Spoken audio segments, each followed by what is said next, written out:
अच्छा जी, ओरेकल की आज जो है हमारी फॉर्म्स की क्लासेस है। फॉर्म्स के अंदर जो है वो फॉर्म्स को हम पढ़ने से पहले हम ये स्टडी करेंगे कि हमने जो क्यूरी करनी है, क्यूरी में मैंने ये कहा कि प्रोफेशनल एनवायरनमेंट के अंदर एसक्यूएल प्लस यूज़ नहीं होता, बहुत कम यूज़ होता है, 20% यूज़ होता है। अब जब एसक्यूएल प्लस यूज़ नहीं होता तो एसक्यूएल तो आपको आती है ना, तो जब एसक्यूएल आपको आती है तो एसक्यूएल को कहीं ना कहीं तो टाइप करेंगे।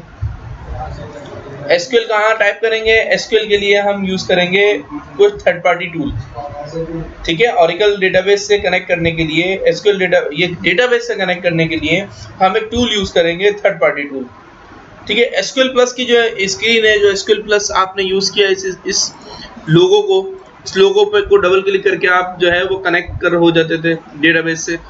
अब प्रोफेशनल एनवायरनमेंट के अंदर इस एसक्यूएल प्लस को यूज बहुत कम किया जाता है, ठीक है। फिर क्या यूज करते हैं? फिर यूज करते हैं थर्ड पार्टी टूल। जहां पर थर्ड पार्टी टूल्स कौन कौन से हैं? थर्ड पार्टी टूल्स दुनिया में बहुत सारे हैं। हम यहाँ पर यूज करेंगे टोड। क्या यूज करेंगे? टोड। तो आप ये सॉफ्टवेयर लेके जाना है अपने और इसको इंस्टॉल करना है। ये सॉफ्टवेयर क्या करेगा? ये सॉफ्टवेयर आपके डेटाबेस से कनेक्ट कर लेगा और जो क्यूरी आप लिखेंगे वो क्यूरी जो है वो आपकी डेटाबेस रीड भी करेगी और उसका आंसर भी देगी, ठीक है।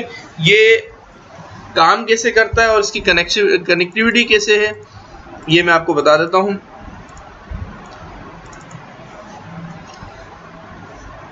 इस तरह ये शॉर्टकट है, हमने इसको डबल क्लिक किया। इंस्टॉलेशन में अभी आपको बताता हूं। इंस्टॉलेशन कुछ नहीं है, सिर्फ नेक्स्ट नेक्स्ट नेक्स्ट है। अच्छा, ये टोड फॉर ओरेकल जो है वो ये स्टार्ट हो गया है। इसमें भी तीन चीजें दी जाती हैं। क्या है? यूजर नेम, पासवर्ड और होस्ट स्ट्रिंग, ठीक है।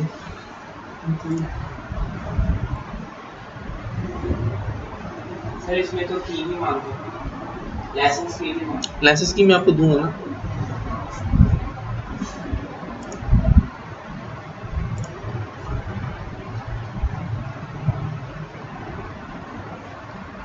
ठीक है, मैंने कहा स्कॉट टाइगर और यहाँ पर जो है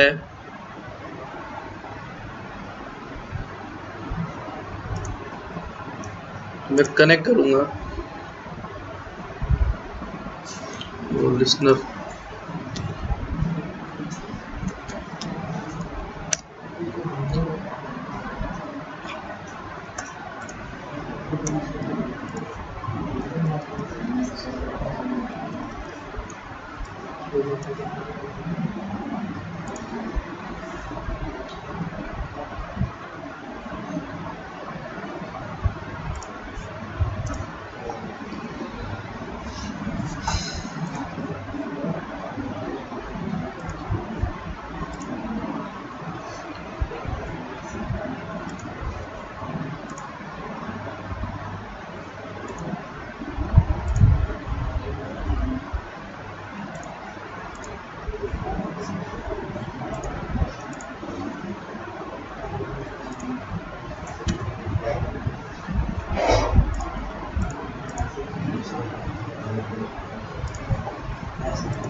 Access violation of address.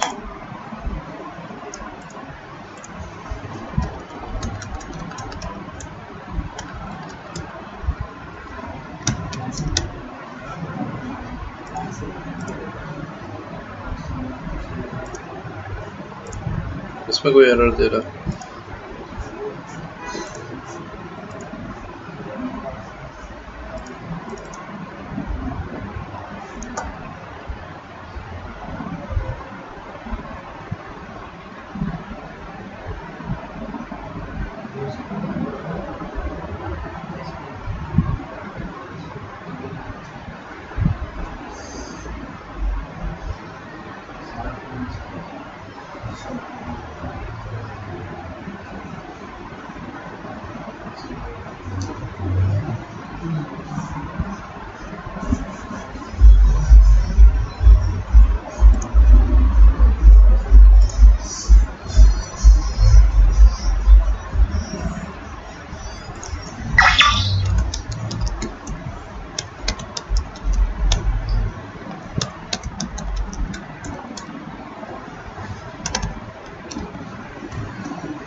तो इस तरह आपका जो है वो ये कनेक्ट हो जाता है आपके डेटाबेस से। हाँ, मैंने दूसरा यूजर ये मैं इस डेटाबेस से, क्योंकि इसमें 3 किस्म के डेटाबेस चल रहे, तो आपका डायरेक्ट स्कॉट, टाइगर और नीचे जो है आप अपने वो क्लिक करेंगे तो आपको ये बता देगा कि किससे कनेक्ट करना है। अच्छा, ये स्क्रीन आ जाएगी, ये मेन स्क्रीन आ जाएगी और आपने इस पे जस्ट टाइप करना है कोई भी, मिसाल के तौर पर आपने लिखा सेलेक्ट स्टैटिक फ्रॉम। अब इसमें एक टेबल बना हुआ है एफ ईयर्स का, कंट्रोल एंटर, जैसे कंट्रोल एंटर करेंगे नीचे डेटा आ जाएगा आपके पास। कोई भी क्यूरी ऊपर लिखेंगे, उस क्यूरी पे क्लिक करके कंट्रोल और एंटर का बटन पुश करेंगे तो नीचे जवाब आ जाएगा। जो सेलेक्ट स्टेटमेंट कर देते ना, सेलेक्ट की जगह ये क्यूरी आ जाएगी। आई बात समझ में? ठीक है, तो ये एक सॉफ्टवेयर है, ये सॉफ्टवेयर लेके जाइएगा। नेक्स्ट नेक्स्ट नेक्स्ट इसको इंस्टॉल करना है, डबल क्लिक करना है और इंस्टॉल करना है। ठीक है, ये सॉफ्टवेयर ये पड़ा हुआ है मेरे पास सी ड्राइव में, टोड DBA सूट फॉर। अच्छा, इसके अंदर Toad DBA suite for 11.5 commercial है। इसको डबल क्लिक करेंगे और यहाँ पर कीजन है, इसका लाइसेंस जो है वो इसका बन जाता है। अच्छा, ये क्या करेंगे, अब पहली स्क्रीन है, आप क्लिक करेंगे I accept these terms, next. Next करने के बाद वो इसमें जो है वो पूछेगा आपसे। ठीक है, इसमें क्या करना है, इसमें चूंकि इंस्टॉल है सारी चीज़ें, ज़्यादातर चीज़ें, आपने क्या करना है, यहाँ से चेक सारी सबसे चेक हटाना है, सिर्फ एक चेक रहने देना है। वो कौन सा है होगा, टोड फॉर ओरेकल, ये भी चेक हट जाएगा। चूंकि इसमें ओरेकल इंस्टॉल हुआ है तो इसलिए इसको हाईलाइट नहीं कर रहा।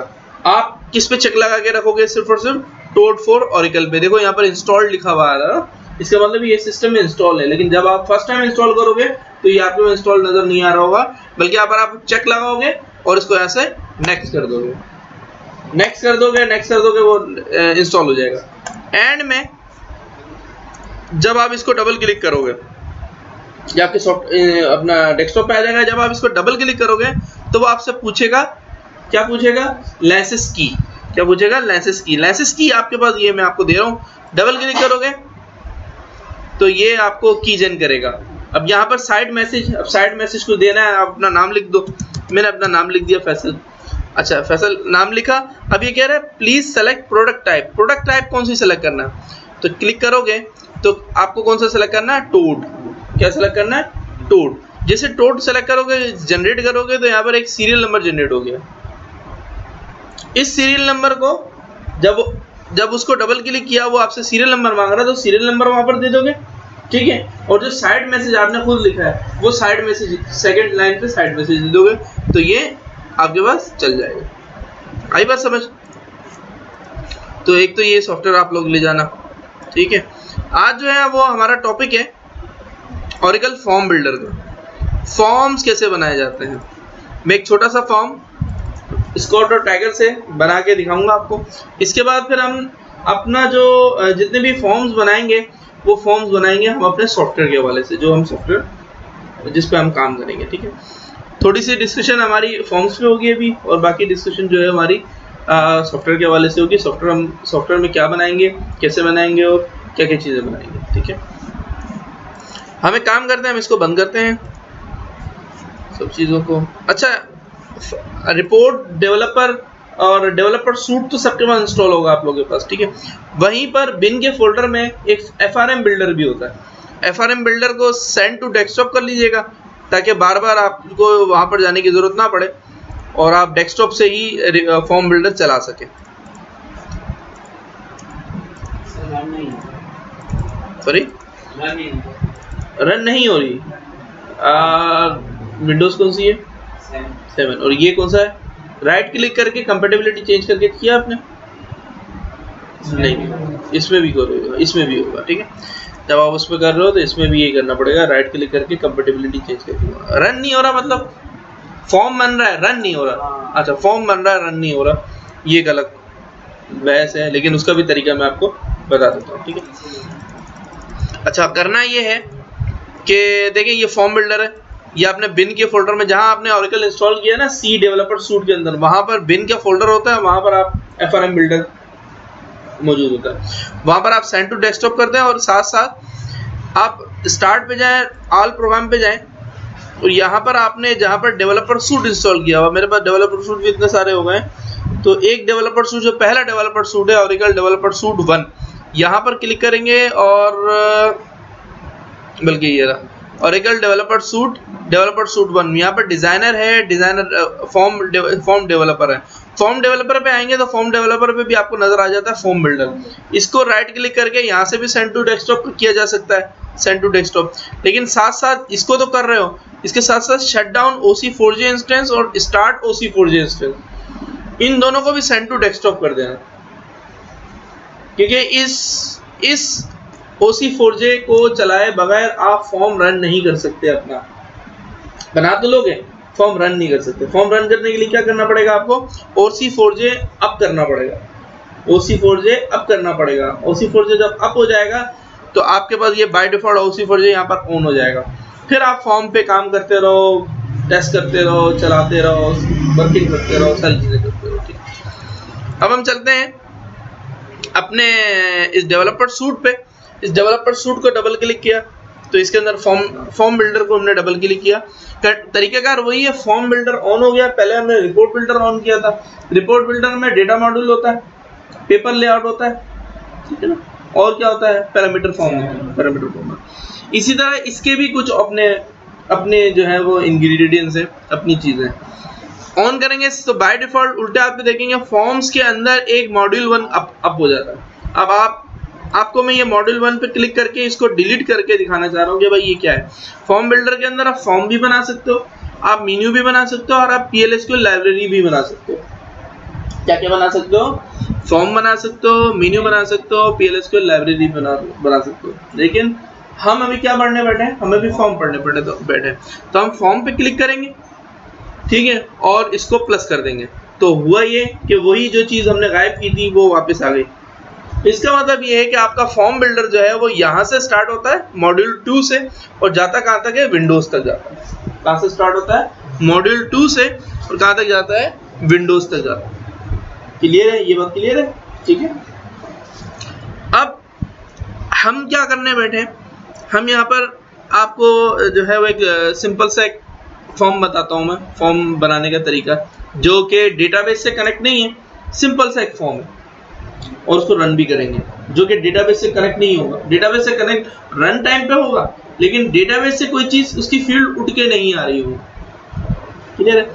इसके लिए तरीकाकार होता है, सबसे मेन जो फॉर्म का जो बेस होता है, फॉर्म बनाने का जो बेस होता है, वो बेस होता है डेटा ब्लॉक पर। डेटा ब्लॉक्स जो हैं वो उसके बेस होते हैं। क्या होते हैं? डेटा ब्लॉक उसके बेस होते हैं। हम क्या करेंगे? हम सिंपल सा डेटा ब्लॉक पे क्लिक करेंगे। इस पे क्लिक करेंगे डेटा ब्लॉक पे। डेटा ब्लॉक पे क्लिक करके उल्टा हाथ पे देखिए, ये देखिए पूरा फॉर्म, यहाँ से यहाँ तक पूरा फॉर्म है ये।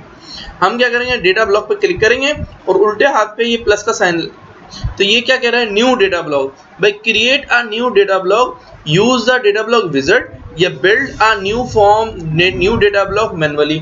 विजार्ड के थ्रू भी बना सकते हो और मैनुअली भी बना सकते हो।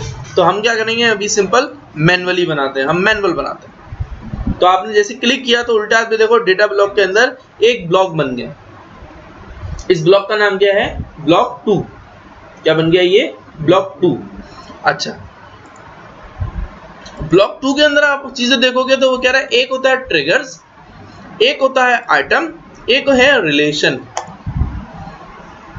रिलेशन तो हमें समझ आ रही है क्या, अगर मास्टर डिटेल फॉर्म हो तो स्कॉट और टाइगर के लिए ये रिलेशन यूज हो जाएगा। आइटम्स क्या चीज है, आइटम ठीक है ब्लॉक्स है, तो ब्लॉक्स में आइटम्स जिस तरह ईएमपी का टेबल है तो ईएमपीएनओ जो फील्ड हम रिपोर्ट्स के अंदर फील्ड कॉल करते थे, यहाँ पर क्या है उसका नाम आइटम है। ताकि तो EMPNO, E name, job, MGR, hire date, sal, commission, DPDNO वो क्या है, उसमें रिपोर्ट के अंदर फील्ड्स थी, यहाँ पर क्या है आइटम। कुछ आइटम ऐसे हैं जो कि डेटाबेस के साथ होंगे, कुछ ऐसे आइटम होंगे जो हम बनाएंगे अपनी जरूरत के मुताबिक, ठीक है। मिसाल के तौर पर बटन एक आइटम है, ईएमपी के टेबल में कोई बटन है नहीं, तो हम बटन बनाएंगे ताकि हम उस बटन से काम ले सकें। सेव का बटन, न्यू का बटन, एडिट का बटन, डिलीट का बटन, फाइंड का बटन, एग्जिट का बटन, कैंसिल का बटन, ये सारे के सारे बटन बनाएंगे, ठीक है। हमने भी क्या किया, ब्लॉक बनाया है, वो भी मैनुअल ब्लॉक बनाया है और ब्लॉक 2 बनाया है। अब हम क्या करेंगे, ट्रिगर्स अभी छोड़ दो, हम क्या करेंगे यहाँ पर आइटम पे क्लिक करेंगे और आइटम न्यू खोल देंगे। हमने फॉर्म न्यू बनाया, इसके बाद फॉर्म के अंदर डेटा ब्लॉक बनाया और इसके बाद डेटा ब्लॉक के अंदर एक आइटम बनाया, ठीक है। अब हम क्या करेंगे, अब हम ये करेंगे भाई, अगर कोई चीज आप बनाते हो, मिसाल के तो आपके जहन में है कि आप एक सीनरी बनाना चाह रहे हो, एक सूरज और बाकी जो है वो झोपड़ियां कुछ इस टाइप की जो है वो एक, तो उसको कहाँ रखते हो दिखाने के लिए, आपके माइंड में तो है, आपके माइंड में है कि यार मैं एक जो है वो इमेज बनाना चाह रहा हूँ, ठीक है, जिसमें जो है एक दरिया है और पहाड़ है और बीच में जो है वो एक सूरज है। लेकिन आपके माइंड में अगर आप मुझे दिखाओगे, मुझे बताना चाह रहे हो, तो वर्बली तो बना रहे हो, लेकिन बनाओगे किस पे, तो वो पेज पे नहीं, उसको कहते हैं कैनवस। किस पे बनाओगे, कैनवस, कैनवस पे बनाओगे, ठीक है। तो यहाँ पर भी कैनवस होते हैं, तो यहाँ आप देखेंगे डेटा ब्लॉक के नीचे क्लिक करेंगे, उल्टे हाथ पे क्लिक करेंगे तो ये क्या बन गया, एक कैनवस बन गया। क्या बन गया, कैनवस बन गया। नजर आ रही है भाई सबको, ठीक है। अब आपने जो डेटा ब्लॉक के अंदर जो आइटम बनाया था, डेटा ब्लॉक को कैनवस पे नहीं रखते बल्कि आइटम को कैनवस पे रखते हैं। अब आप आइटम पे आ जाएं, आइटम को डबल क्लिक करें या F4 करें, उसकी प्रॉपर्टी पे चले जाएं। डबल क्लिक करें या फिर F4 करें, एक ही बात है। डबल क्लिक करोगे तब भी उसकी प्रॉपर्टी पे जाएगा, F4 करोगे तब भी उसकी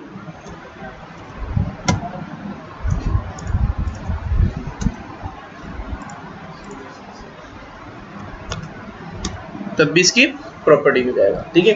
अब एक आइटम की जो प्रॉपर्टी होती है ना, यहां तक समझ आई। अब हम क्या करेंगे, इसको क्लिक करेंगे और F4 करेंगे और इसके अंदर बहुत सारी प्रॉपर्टी है, इसकी बहुत सारी चीजें सेट की जा सकती हैं। आइटम की मिसाल के तौर पर नेम, आइटम का नाम सेट कर सकते हो, आइटम की टाइप सेट कर सकते हो। आइटम टाइप कितनी किस्म के होते हैं, बहुत सारी किस्म के होते हैं।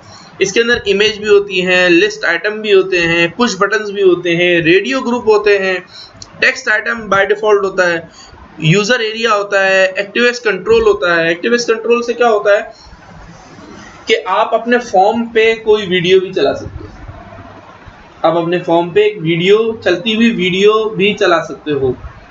तो आपने AVI पे, MP4 पे या जो है वो कोई भी वीडियो के जितने भी एक्सटेंशन होते हैं वो आप इस पे चला सकते हैं एक्टिवेस कंट्रोल से, ठीक है। OLE कंटेनर यूज कर सकते हो। OLE कंटेनर जो है वो बहुत सारे इमेजेस और टेक्स्ट फाइल्स, आप कहो यार MS वर्ड की एक पूरी फाइल जो मैंने बनाई है वो पूरी की पूरी डेटाबेस के अंदर सेव हो जाए, पूरी फाइल, वो भी हो सकती है। एक्सेल की एक फाइल बनाई हुई है, एक्सेल की फाइल आप चाह रहे हो डेटाबेस के अंदर चला जाए, वो भी हो सकती है। आपने अक्सर देखा होगा कि मुख्तलिफ न्यूज़ चैनल्स वाले जो एंकर हैं, एंकर स्लाइड्स करते हैं, वो जो मतलब खबरों में या फिर कोई डॉक्यूमेंट्री दे रहे होते हैं, तो बैकएंड पे उनके पास स्लाइड्स चल रही होती है, क्लिक करते हैं वहाँ से वहाँ, तो वो जो पीछे जो वीडियो चल रही होती है, इमेजेस चल रही होती है, यूँ समझ लो कि कोई डिबेट चल रही है, तो डिबेट में उसने कहा यार मैंने तो ये जुमला नहीं कहा था, या फला मेरे जो है लीडर ने तो नहीं कहा था, तो क्या करते हैं फला फटाफट जाते हैं, उनके पीछे बंदा बैठा था, क्लिक करता है और वो वीडियो निकाल के देता है, हाँ भाई तुम्हारा लीडर बता है, अब इस पे कहो क्या है।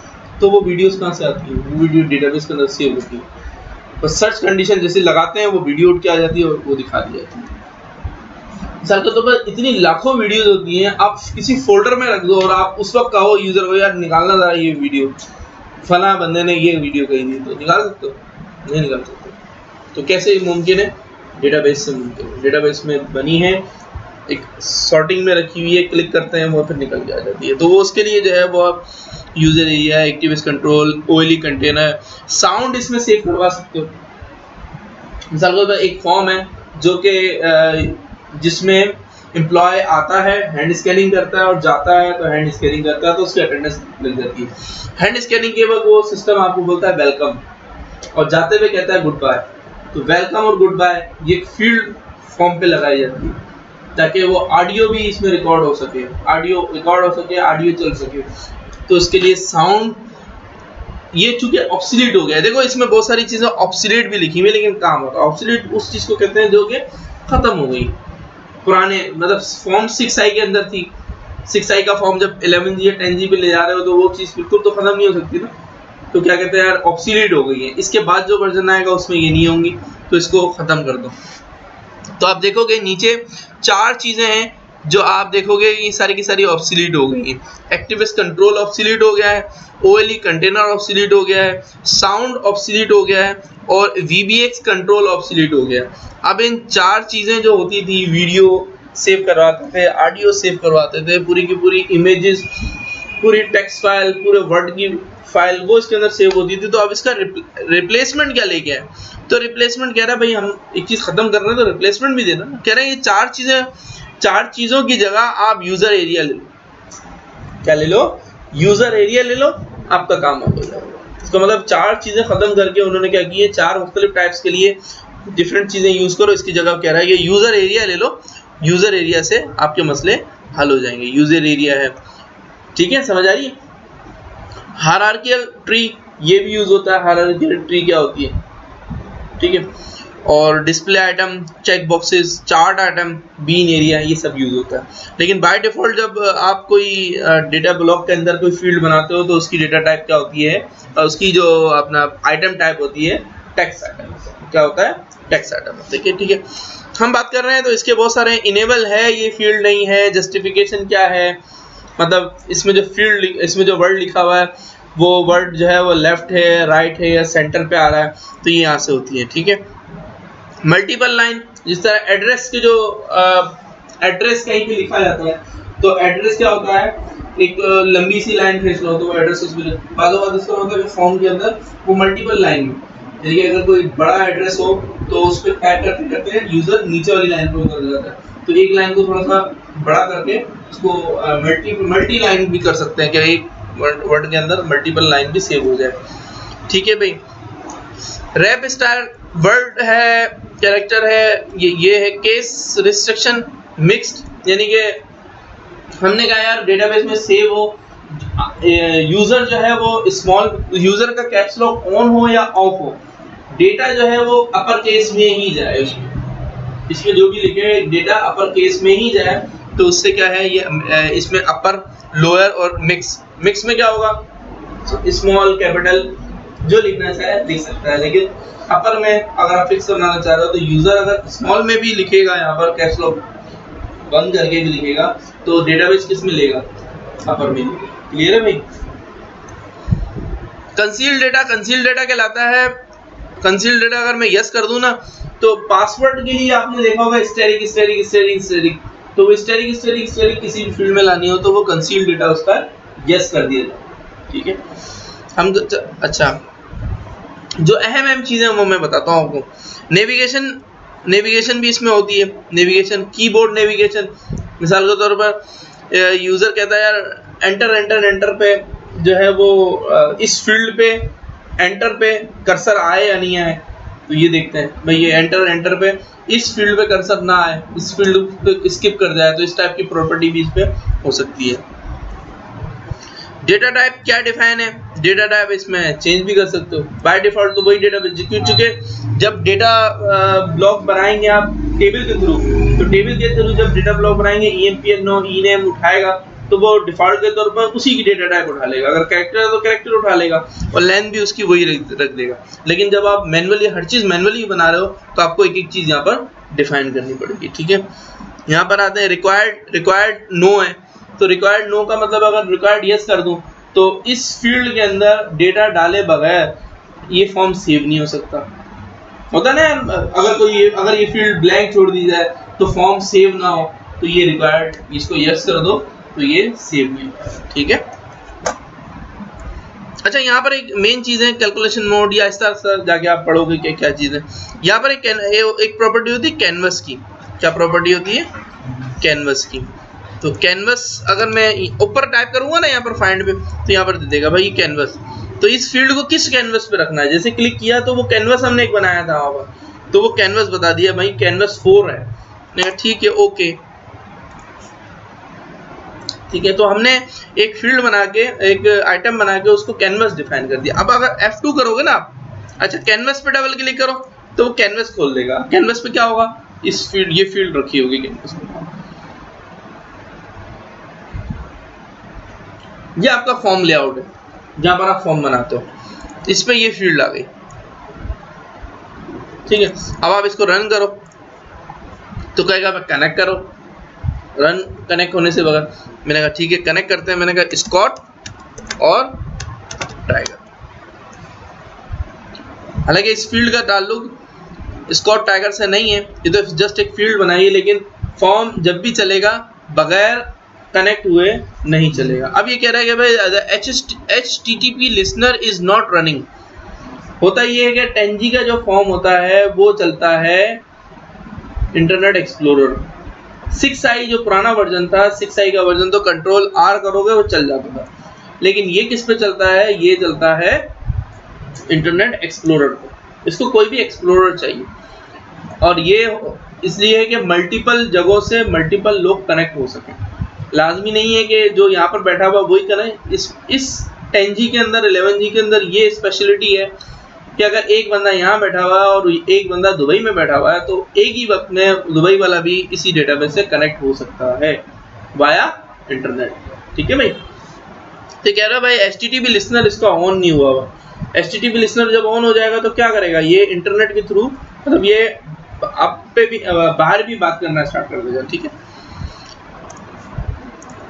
अच्छा, हम क्या करेंगे अब, HTTP लिसनर कैसे ऑन होगा, इसके लिए OC4J को ऑन करना पड़ेगा। मैंने बताया था OC4J की एक फाइल होती है जिसको ऑन करना पड़ता है, उसको सेंड टू डेस्कटॉप का आपने कर दिया।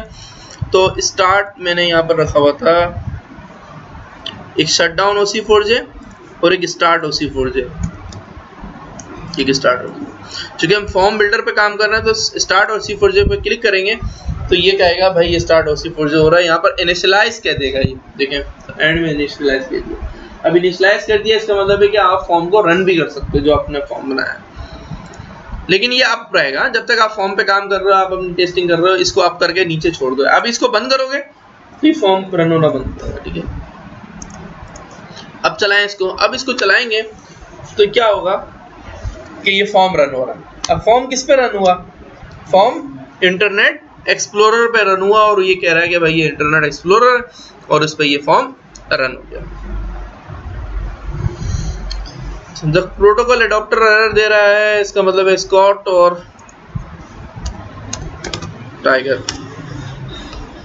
दे रहा है।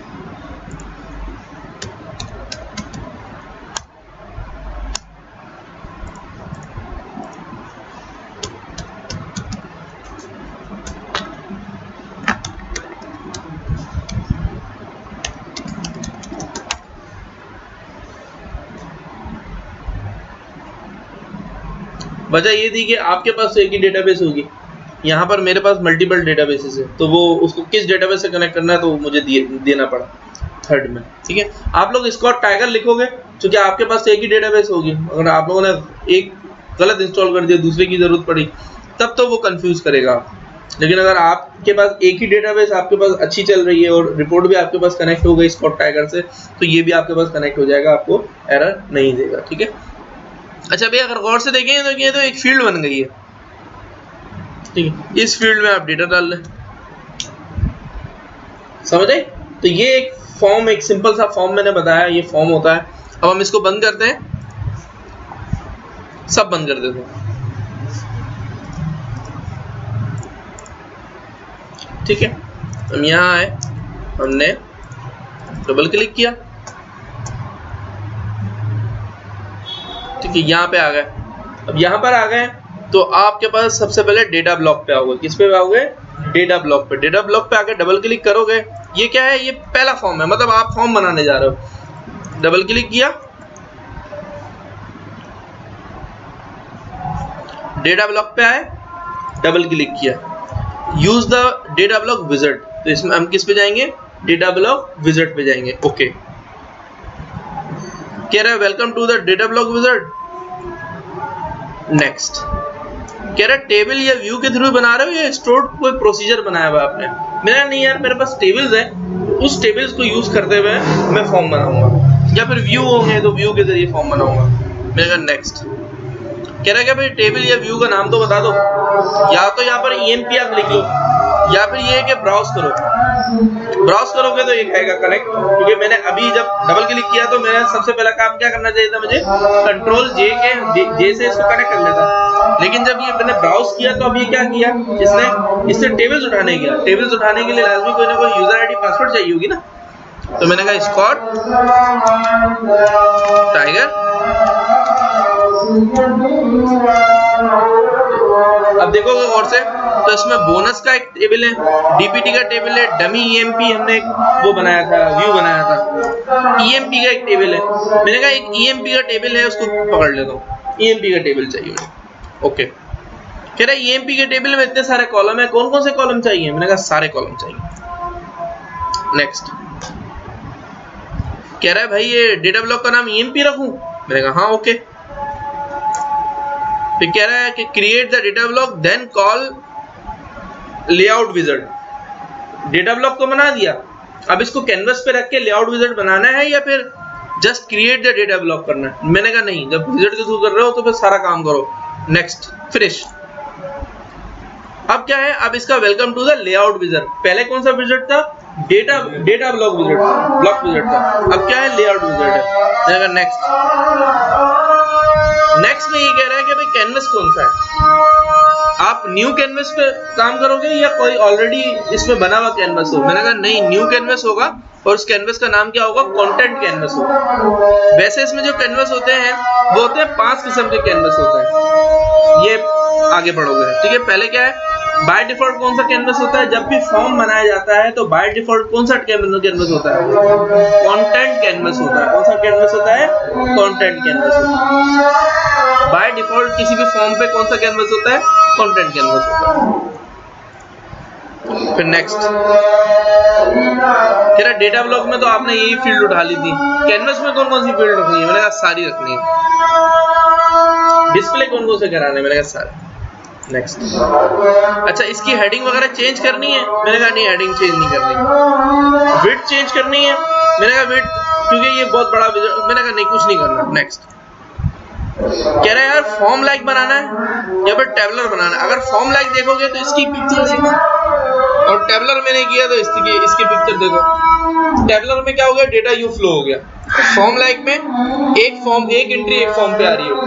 मैंने कहा नहीं, ये टेबलर बना दो। मैंने कहा नहीं, फॉर्म लाइक बना दो। क्या बना दो? फॉर्म लाइक बना दो। नेक्स्ट। फ्रेम जो इसमें बनेगा, इसमें भी रिपीटिंग फ्रेम, फिक्स फ्रेम नहीं होता है, इसमें सिंपल सा एक फ्रेम होता है।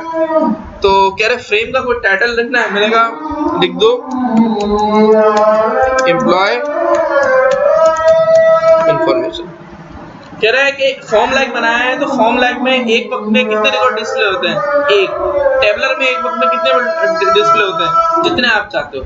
मैंने कहा नहीं, एक वक्त में एक ही रिकॉर्ड डिस्प्ले करवा दो। Next, finish.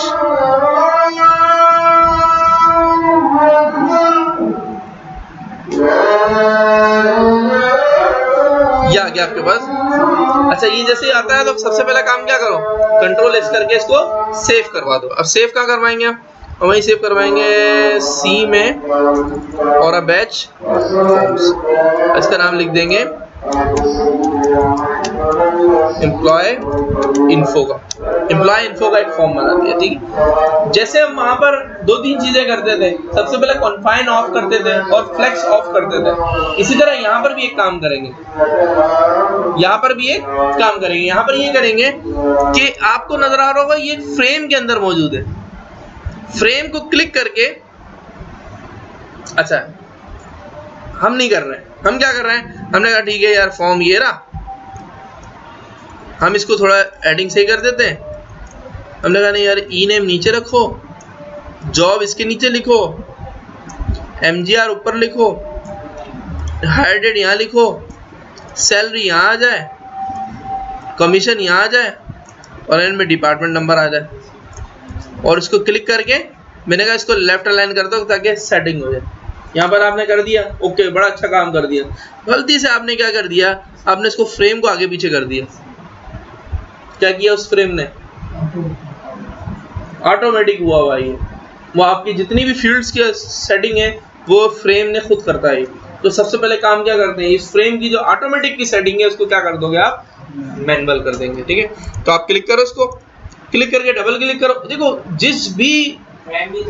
जिस किस्म की भी इसके अंदर आप वर्किंग करोगे, आपको प्रॉपर्टी के अंदर जाना है तो क्लिक करो और F4 पे चले जाओ। F4 का मतलब क्या है, प्रॉपर्टी। F4 का क्या मतलब है, प्रॉपर्टी।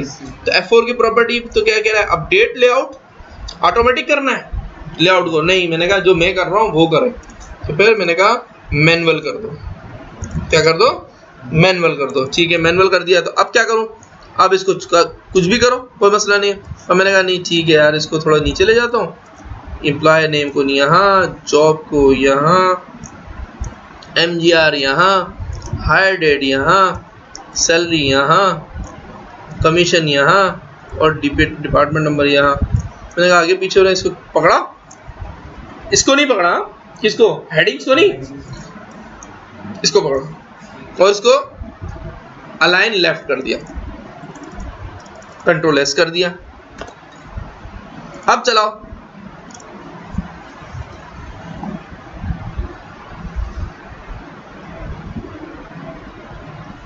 ठीक है।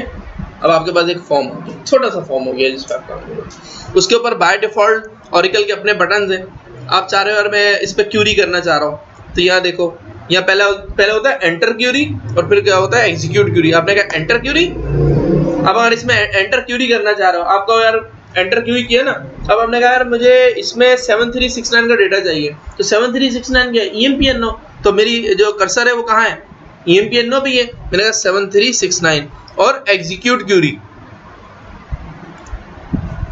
7369 का डेटा आ गया। इसमें डेटा किसका आ गया, 7369 का आ गया, इसमें जॉब।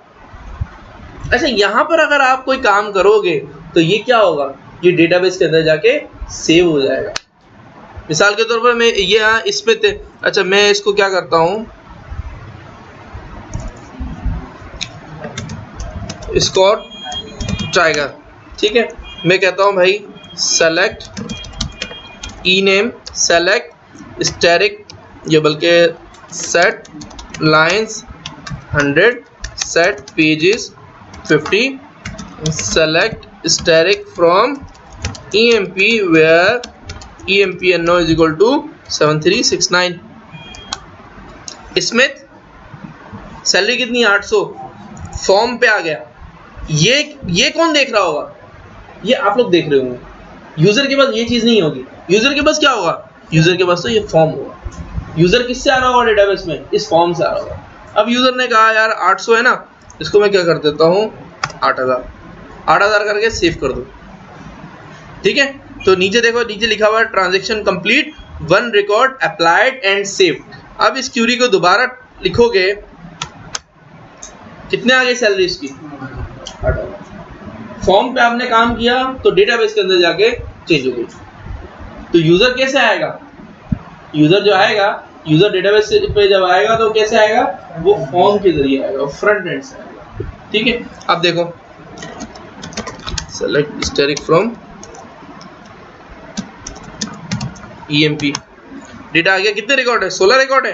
मैं कहता हूँ यार इसमें एक नया रिकॉर्ड एंटर करता हूँ। अब नया रिकॉर्ड एंटर करने के लिए क्या है, ऊपर बटन बने हैं, ये सेव के लिए है, ये प्रिंट के लिए है, ये एग्जिट के लिए है, ये कोई कट पेस्ट करना हो, यहाँ से कोई कट पेस्ट करना हो वो है, एंटर क्यूरी, एंटर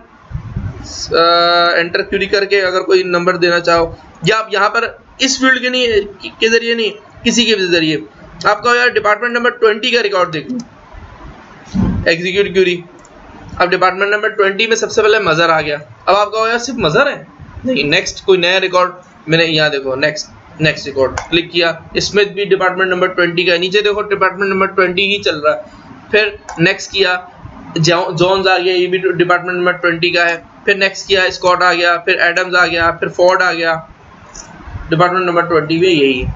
लेकिन यहाँ पर क्या हुई है, यहाँ पर क्यूरी एग्जीक्यूट हुई है। ठीक है, आपने कहा ठीक है, आपने कहा यार कि इसको एग्जीक्यूट क्यूरी, अच्छा कैंसिल क्यूरी कर दिया आपने। अच्छा सिंपल, अगर सिंपल आप सबका डेटा रिकॉर्ड देखना चाह रहे हो तो enter query, execute query, enter query और एग्जीक्यूट क्यूरी। लेकिन अगर कोई स्पेसिफिक किसी बंदे का नाम, कोई रिकॉर्ड देखना चाह रहे हो तो एंटर क्यूरी और फिर उसका जो है वो दे दो आप यहाँ पर। मिसाल के तौर पर एक एम्प्लॉय जिसकी सैलरी 5000 है, मैं देखना चाह रहा हूँ यार 5000 सैलरी वाले कितने हैं, तो एंटर क्यूरी के बाद मैंने ये लिखा और एग्जीक्यूट क्यूरी कर दिया। तो कह रहा किंग है जिसके 5000 सैलरी है, मैंने कहा और कोई है, नेक्स्ट रिकॉर्ड नहीं, किंग के अलावा कोई नहीं है जिसकी 5000 सैलरी है।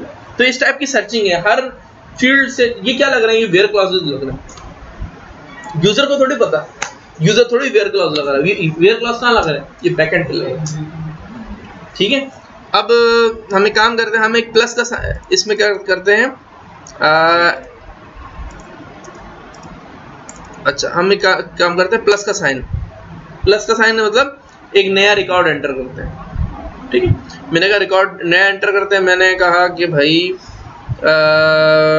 8545। ठीक है, मैंने इसमें रिकॉर्ड एंटर किया उसामा। ठीक है, जॉब मैंने यहाँ पर अच्छा जॉब यहाँ पर क्या चल रहा है, हाँ जॉब मैंने असाइन कर दी, 40 नंबर जॉब है इसकी, मैनेजर को ये है नहीं है। अच्छा हायर डेट, अब हायर डेट जो अपना यूजर डालेगा ना, तो यूजर एंटर करते हुए हायर डेट यहाँ पर बाय डिफॉल्ट जो हायर, इसको चेंज किया जा सकता है लेकिन बाय डिफॉल्ट वो वही तरीका है, 20 मई 2016। सैलरी इसकी जो है वो 100 रुपए।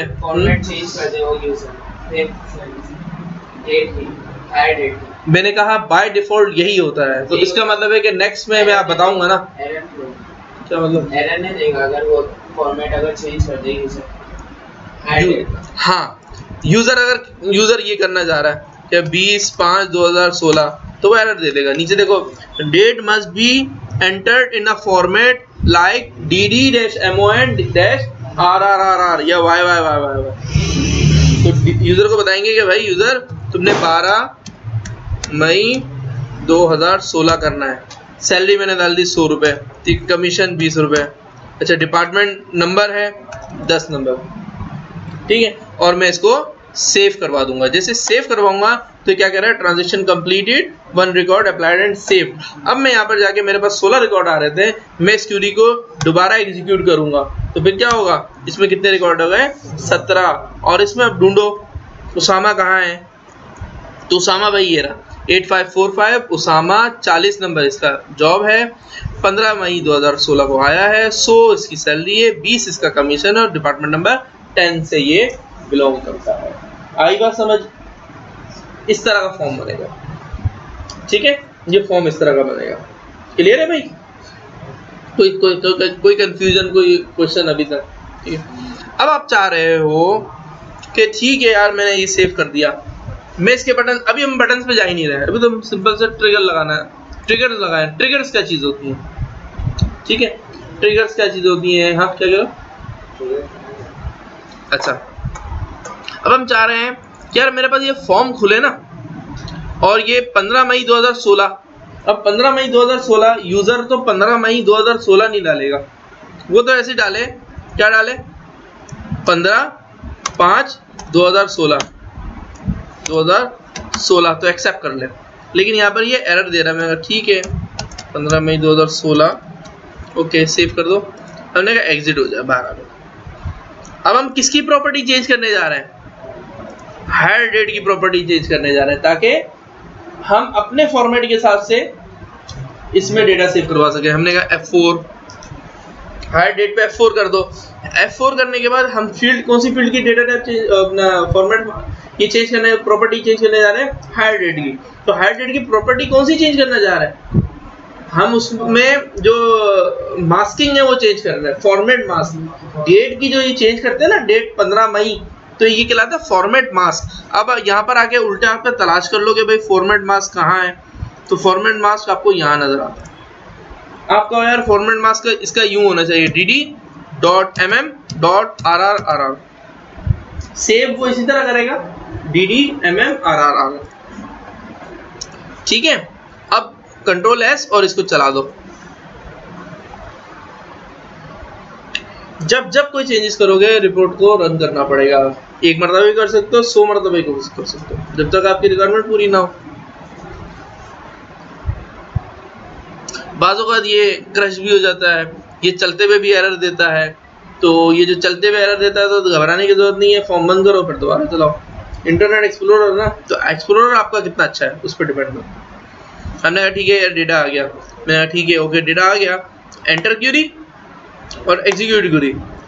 अब अगर देखोगे तो ये नेक्स्ट, अब देखो तो फैसल, या मैं आगे करता हूँ उसामा क्या है 15/5/2016। अब अगर मैं ये डालता हूँ 15/8/2016 तो उसने एक्सेप्ट कर लिया और उसने बाय डिफॉल्ट खुद ही ले लिया। मैंने डॉट नहीं लगाया, मैंने लगाया 18/11/2015। इसका मतलब 18 नवंबर 2015। एंटर करोगे तो 18 नवंबर 2015 खुद ही बना दिया उसने। ठीक है, सेव करवाएंगे।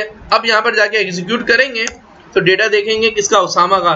तो सेव कैसे हुआ हुआ, वो वैसे ही 18 नवंबर 2015 के हिसाब से सेव हुआ, लेकिन फॉर्म पे फ्रंट एंड पे हमने क्या किया, उसको अपने हिसाब से फॉर्मेट मास्क उसको दे दिया। ठीक है भाई, ये हो गया।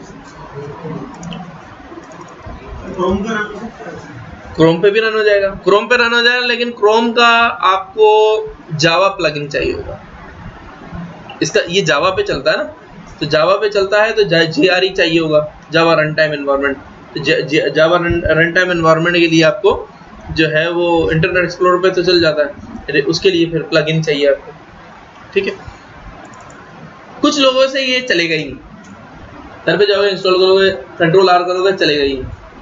जब चलेगा नहीं तो कुछ इसकी सेटिंग्स है, उसको वो सेटिंग करनी पड़ेगी तब चलेगा। सबसे पहले तो एडिट पे आओ, प्रेफरेंस पे आओ, एडिट पे आओ, प्रेफरेंस पे आओ, रन टाइम पे आओ और यहाँ पर रीसेट टू डिफॉल्ट कर देना, रीसेट टू डिफॉल्ट कर देना। जैसे रीसेट टू डिफॉल्ट करोगे तो यहाँ पर आ जाएगा एप्लीकेशन सर्वर URL, ये सारी पूरी कहानी आ जाएगी। http: आपके सिस्टम का नाम :8888, फिर आएगा फॉर्म्स, फिर \form frm servlet।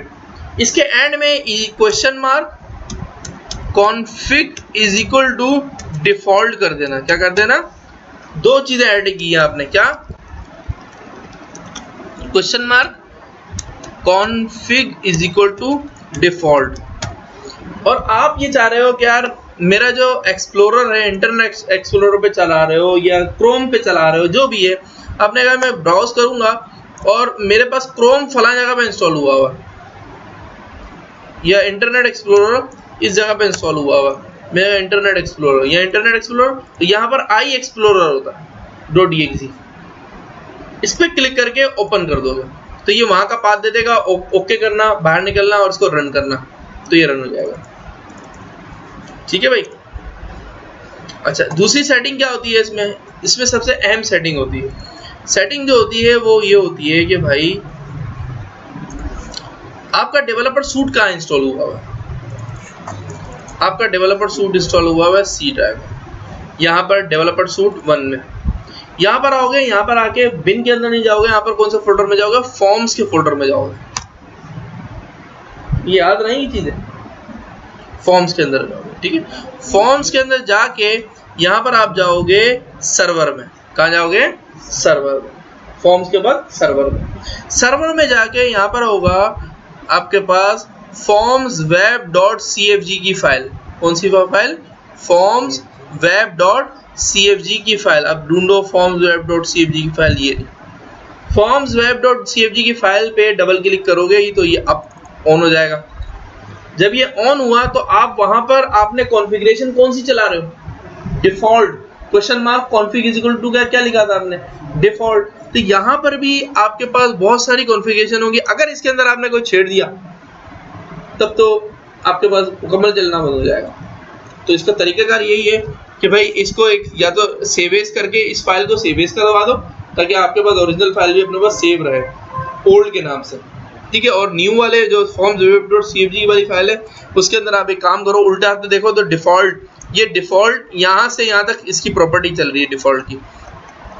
डिफॉल्ट के नीचे एक प्रॉपर्टी होती है बेस html, वो बाय डिफॉल्ट होती है बेस डॉट htm। यहाँ पर बेस के आगे jpi लगा देना। क्या लगा देना? jpi, सबसे पहली सेटिंग, ताकि फॉर्म आराम से चल जाए। इसको जे इनिशिएटर की जरूरत ना पड़े, सिर्फ JRE चला दो, आपके पास चल जाएगा फॉर्म। आपके पास मेरा ख्याल यही एरर होगा, ठीक है।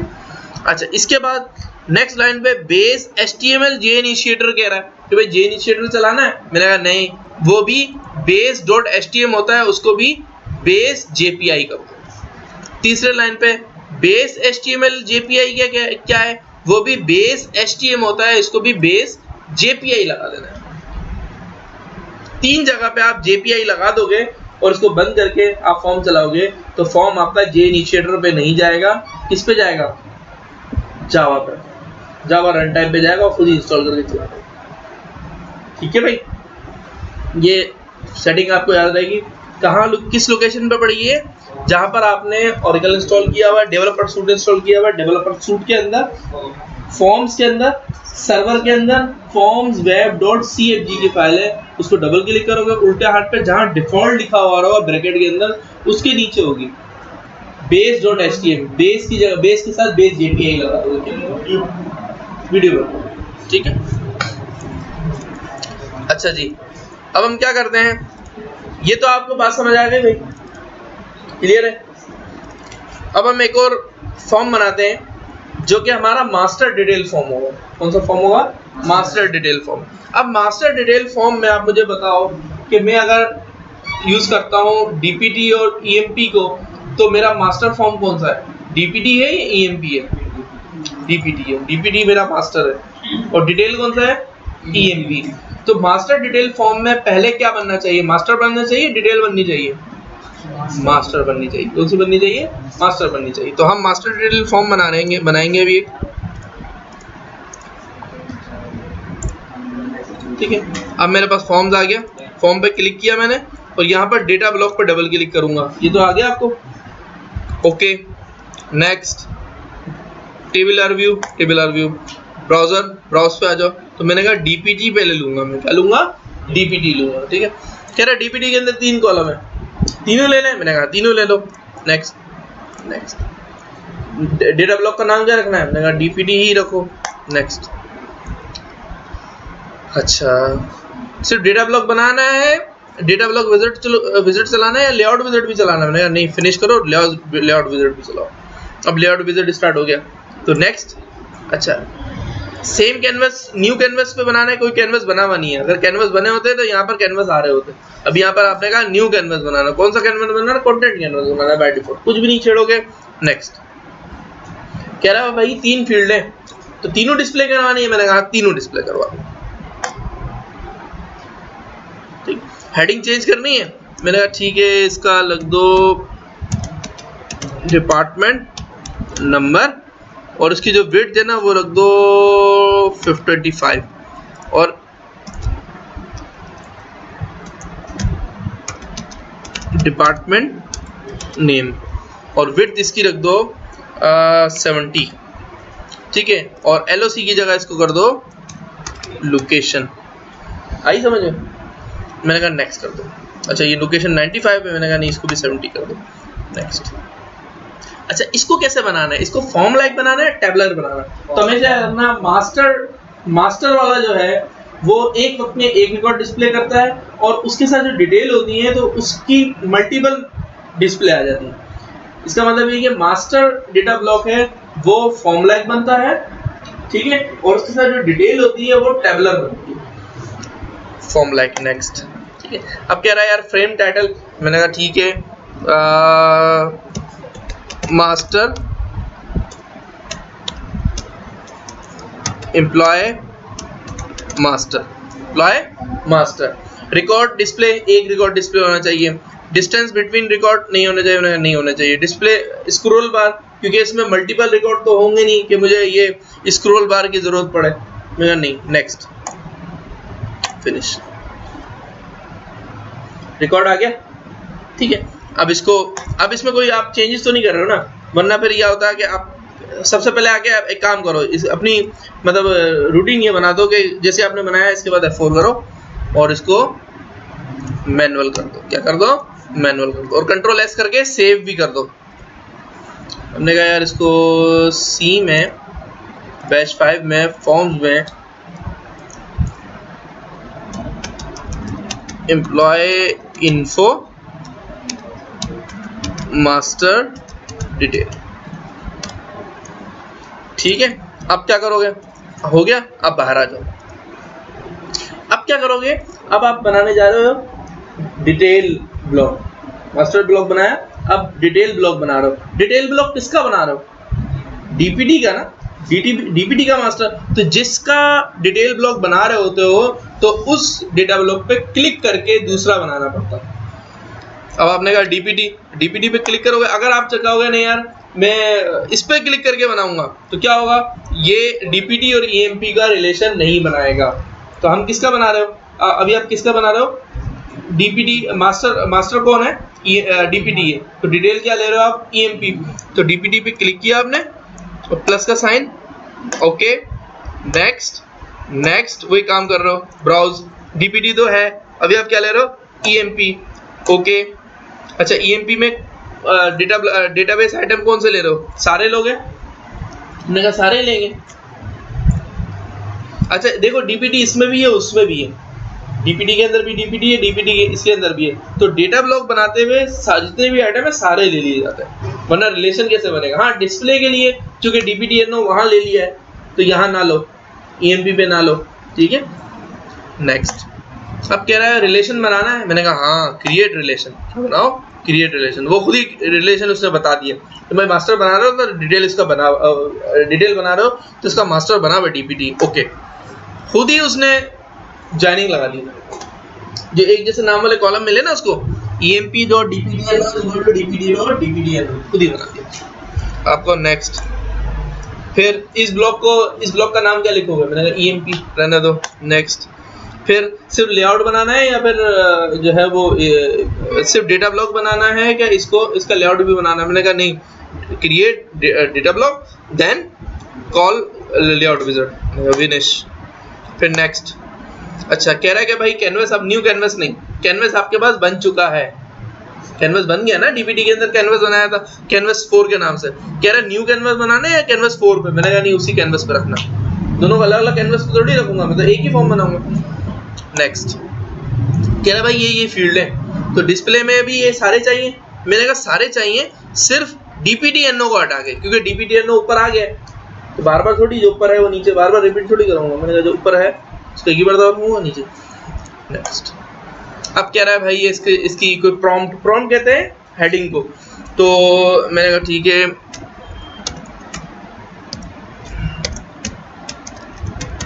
एम्प्लॉय नंबर,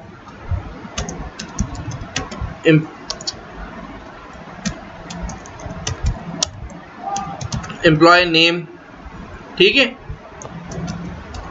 डेजिग्नेशन, ठीक है, मैनेजर का EMPNO, ठीक है, hire date, okay, hire date, बल्कि हायर डेट ऐसे ही लिखा जाता है, ठीक है। मैंने कहा सैलरी, कमीशन, ठीक है। विड्थ कितनी रखनी है? मैंने कहा एम्प्लॉय नंबर जो है वो 4 डिजिट पे होगा तो इसकी 40 कर दो, नेम जो है थोड़ा सा बड़ा होगा इसकी 70 कर दो। अब ये सारी बनाने से आएगी, एक मतलब फॉर्म बनाओगे फिर आपको पता होगा इस फील्ड में कितनी लेंथ रखनी चाहिए। फिर डेजिग्नेशन मैंने कहा यार इसकी जो है वो 40 रख दो, मैनेजर का जो EMPN है इसको 40 कर देते हैं, हायर डेट मैंने कहा 45 कर देते हैं, सैलरी 45 और कमीशन भी 45। मैंने कहा नेक्स्ट। कह रहा फॉर्म बनाना, फॉर्म लाइक बनाना है या टेबलर बनाना है? मैंने कहा नहीं, चूंकि मास्टर इसका फॉर्म लाइक बना दिया था तो ये क्या बनाऊंगा, टेबलर बनाऊंगा। नेक्स्ट। अच्छा कह रहा है टाइटल देना है, मैंने कहा हाँ टाइटल देना है एम्प्लॉय, वो मास्टर लिखा था तो यहाँ पर लिखूंगा डिटेल।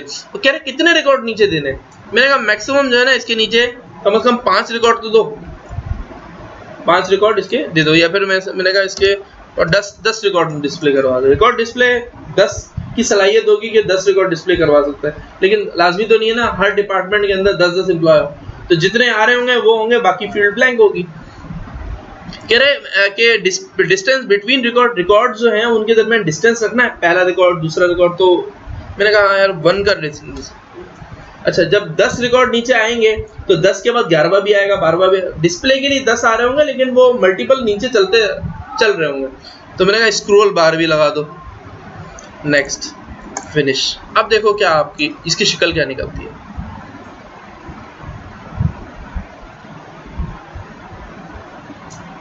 इस तरह। अब क्या करो, कंट्रोल S, इसके फ्रेम कुछ ऑटोमेटिक किया, मैनुअल किया था ना, इसके फ्रेम को भी मैनुअल करना पड़ेगा।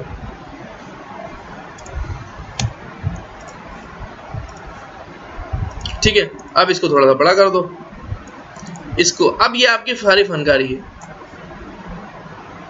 कि किसके अंदर डिजाइनिंग कैपेबिलिटी कितनी है, तो उसके ऊपर इसको हमने कहा छोटा कर दो, हमने कहा इसको थोड़ा सा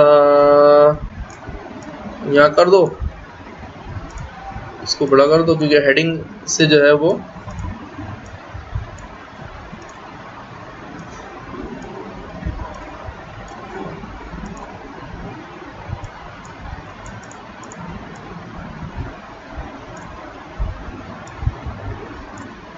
कंट्रोल S।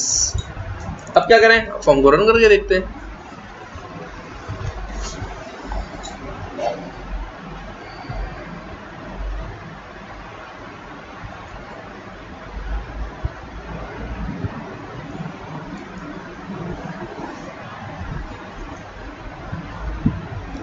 रन होना भी डिपेंड करता है, आपके सिस्टम पे डिपेंड करता है। मैंने इस जो इसमें वर्चुअल मशीन बनाई हुई है उसमें मतलब 1 GB रैम दी हुई है, तो आपकी होगी 4 GB होगी, तो जल्दी रन हो जाएगी। ठीक है ना, तो मसला नहीं, अगर इस तरह कर रहा है तो दोबारा चला लो, टेंशन की बात नहीं है, एक मरतबा ना चले बंद करके दोबारा चला दो। देखो ये आ गया। ठीक है, अब आप क्या करोगे, अब आपको एंटर क्यूरी एग्जीक्यूट क्यूरी, मैंने कहा एंटर क्यूरी और एग्जीक्यूट क्यूरी। अब आपने अपने कर्सर कहाँ रखा हुआ है, डिपार्टमेंट पे। नेक्स्ट करोगे तो next department 50 number department MIS होस्टिन में है और इसके अंदर एक ही एम्प्लॉय है। क्लिक करके नेक्स्ट करोगे तो फिर क्या होगा, 10 नंबर डिपार्टमेंट आ गया जिसको अकाउंटिंग है और वो न्यूयॉर्क में, और उसके अंदर कितने एम्प्लॉय हैं, 2 और 2 4, उसामा भी है, क्लार्क भी है, किंग भी है, मिलर भी है, ये है। फिर अब इस पे करके नेक्स्ट करोगे, अच्छा इस पे यहाँ पर क्लिक करके नेक्स्ट करोगे तो ये नेक्स्ट लाइन पे आ जाएगा। ऊपर क्लिक करोगे तो ये नेक्स्ट रिकॉर्ड पे चले जाएगा। ये भी तो रिकॉर्ड ही है ना, 1 2 3 4, ये नेक्स्ट रिकॉर्ड है, तो इस पे क्लिक करोगे तो ये नेक्स्ट रिकॉर्ड पे आ जाएगा। इस पे क्लिक करोगे तो ये इसके अंदर जो नेक्स्ट रिकॉर्ड है उस पे आ जाएगा। 40 नंबर ऑपरेशन में कोई बंदा नहीं है, ठीक है, हमने कहा एक बंदा डाल देना, 4152 हमने कहा इसमें डालते हैं आदिल। डेजिग्नेशन हमने कहा इसकी 20, मैनेजर EMP कोई नहीं है। हायर डेट हमने कहा इसकी डाल देते हैं 25 मार्च 2016, क्योंकि इसमें मैं वो फॉर्मेट नहीं डाल सकता 25 वरना उसके लिए क्या करना पड़ेगा, मुझे फॉर्मेट मार्क्स इसका चेंज करना पड़ेगा, अभी नहीं कर सकता। सैलरी मैंने कहा 200, कमीशन जो है उसके 10 रुपए कमीशन है इसका। हमने कहा इसको सेव कर दो, तो हमने सेव कर दिया। Enter query, execute query. अच्छा, अब एंटर क्यूरी एग्जीक्यूट क्यूरी वो क्या कहाँ कर रहे हो ये भी डिपेंड करता है। अब एंटर क्यूरी मैंने यहाँ किया, एग्जीक्यूट क्यूरी भी यहाँ पर किया, तो 40 नंबर ऊपर सेलेक्ट हुआ था तो उसी का रिकॉर्ड आ गया।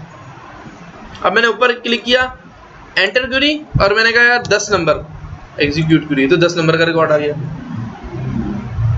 आ रही है बात समझ?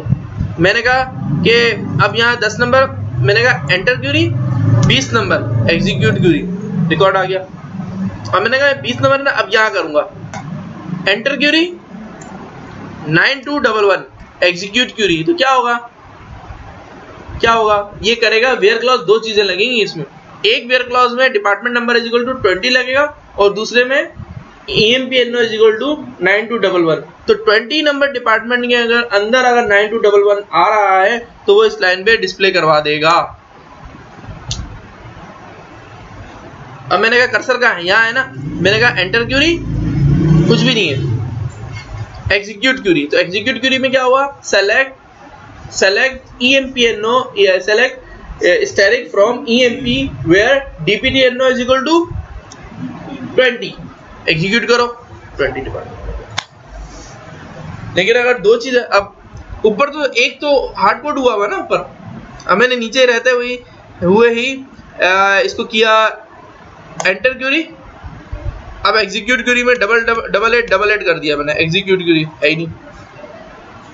ठीक है, मैंने कहा ठीक है कैंसिल क्यूरी और यहाँ पर लिखूंगा enter query execute query, data आ गया। अब मैंने कहा कि नेक्स्ट में लिखता हूँ, बैक पे जाता हूँ। अच्छा 20 इस वजह से नहीं आ रहा क्योंकि यहाँ पर मैंने एग्जीक्यूट क्यूरी में क्या किया होता है, यहाँ पर 20 किया हुआ था। तो यहाँ पर मैं क्या करूँगा एंटर क्यूरी एग्जीक्यूट क्यूरी, तो फिर 50 नंबर आ गया। 50 नंबर क्या है 7777। ठीक है, अब मैंने कहा एंटर क्यूरी 20 नंबर एग्जीक्यूट।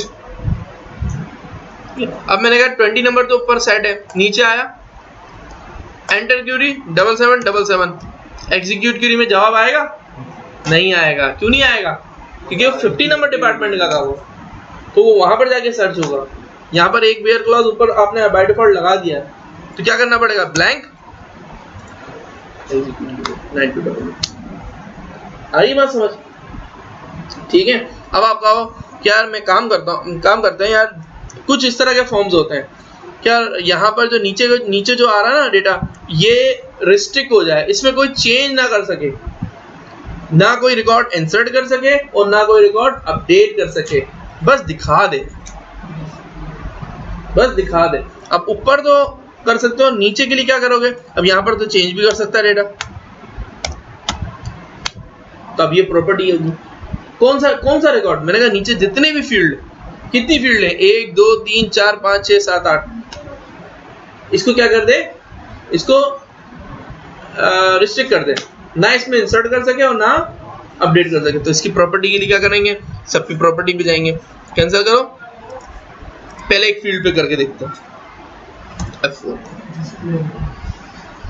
ठीक है, इसमें एक प्रॉपर्टी होती है insert allowed update allowed, insert allowed update allowed. मैंने कहा नहीं, ना इंसर्ट अलाउड करवाना है और ना अपडेट अलाउड करवाना है। इससे क्या होगा, चला के देखते हैं।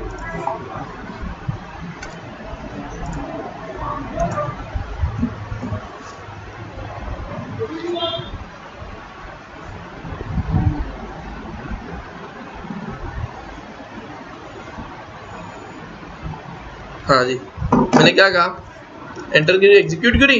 अब मैं आऊंगा नेक्स्ट पे, यहाँ 8545 है, मैंने कहा 86 प्रोटेक्ट हो गया, ये प्रोटेक्ट हो गया, ये अब प्रोटेक्ट हो गया।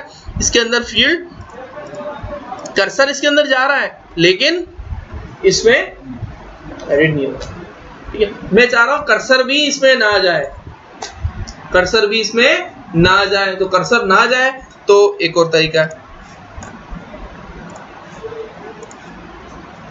मैंने कहा इस पे आता हूं। अच्छा, इसकी जो प्रॉपर्टी थी अपनी जगह पे सेट कर देता हूँ, ये समझ गए ना, प्रॉपर्टी हटाना भी आता हो आपको, लगाना भी आता हो, तो इंसर्ट। अच्छा, जिस चीज को आपने चेंज किया हो तो वो ग्रीन आ जाता है इस पर, देख रहे हो, इंसर्ट अलाउड, मैंने कहा यस और अपडेट अलाउड यस, लेकिन इस पे कर्सर ही ना जाए। तो कर्सर ही ना जाए तो इसको एक काम करते हैं, इसको टेक्स्ट आइटम से हटा के डिस्प्ले आइटम बना देते हैं। क्या बना देते हैं? डिस्प्ले आइटम बना देते हैं। अब डिस्प्ले आइटम बना के मैं इसको जब इसको रन करूंगा,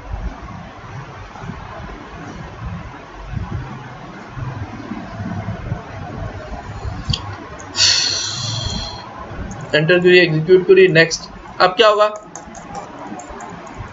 इसमें जा ही नहीं रहा, कर्सर ही नहीं जा रहा। क्यों? क्योंकि ये डिस्प्ले आइटम बना हुआ है। इसमें जा रहा है, इसमें जा रहा है, इसमें जा रहा है, इसमें जा रहा है। अच्छा, ये भी है कि इन सबको डिस्प्ले आइटम नहीं बना सकते।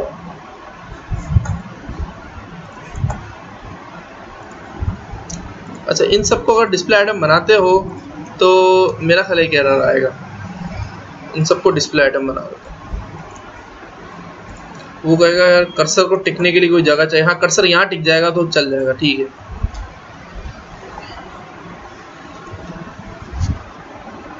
अगर एक फॉर्म में जितनी भी फील्ड है सबको डिस्प्ले आइटम नहीं बना सकते। क्यों? क्योंकि जब फॉर्म चलता है तो कर्सर कहीं ना कहीं आके रुकता है, तो इस कर्सर को रुकने के लिए कोई जगह चाहिए। जब सभी फील्ड डिस्प्ले आइटम बन जाएंगे तो फिर क्या होगा? वो एरर दे देगा। अच्छा, एरर तो अभी भी कह दिया इसने, no navigation item in destination block. कह रहा है ये ब्लॉक तो है, लेकिन इससे जो दूसरा ब्लॉक है उस पे कोई मतलब नेविगेशन आइटम ही नहीं है जिसपे नेविगेशन की जा सके। देखो एरर दे रहा है सबसे नीचे। वजह यही है कि किसी भी ब्लॉक में सारे के सारे आइटम्स को आप डिस्प्ले आइटम नहीं बना सकते। क्या करें फिर? ठीक है, इसको हटा देते हैं, एक फील्ड हटा देते हैं। चलो इसको टेक्स्ट आइटम देते हैं।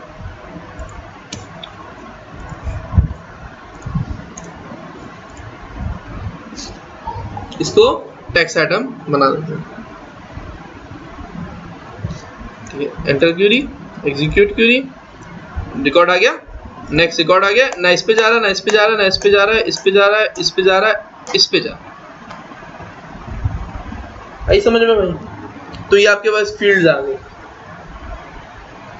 इसकी देखो, इसकी प्रैक्टिस जो है ना, इस पे काम करना आपकी प्रैक्टिस पे डिपेंड करता है कि आप इस पे कितना काम कर रहे हो। आप इसमें कितना, अब आप चाह रहे हो यार मैं इसका बैकग्राउंड का कलर है ये थोड़ा चेंज कर लूँ, ठीक है। किसको चेंज करोगे आप? Background colour. बैकग्राउंड कलर क्या है? कैनवस है। तो कैनवस को कहाँ सेलेक्ट करूँ? तो भाई कैनवस को ये सेलेक्ट होगा, यहाँ से हटाओ, छोटा करो, तो ये आ गया आपका कैनवस। कैनवस की प्रॉपर्टी फुल पढ़ाने वाला कलर, ठीक है भाई।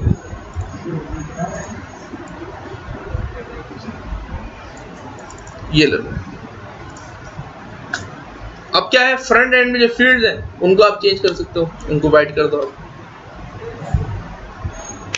होते हैं इस तरह के मैंने सॉफ्टवेयर देखे हैं, अजीब व गरीब।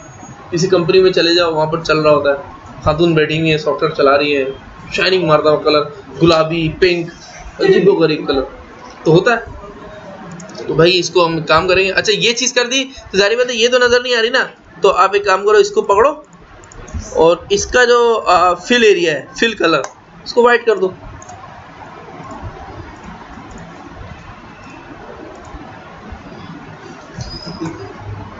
क्या हो गया?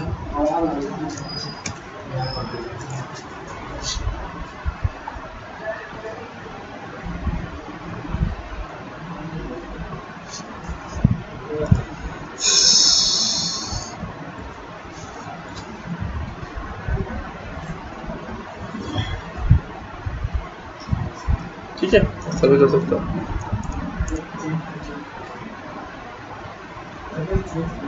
चेंज कर दो, कलर आपके ऊपर डिपेंड करता है।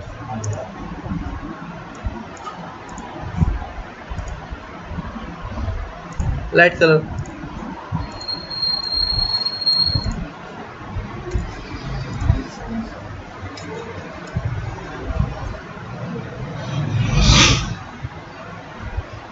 ठीक है, इस तरह का कलर भी।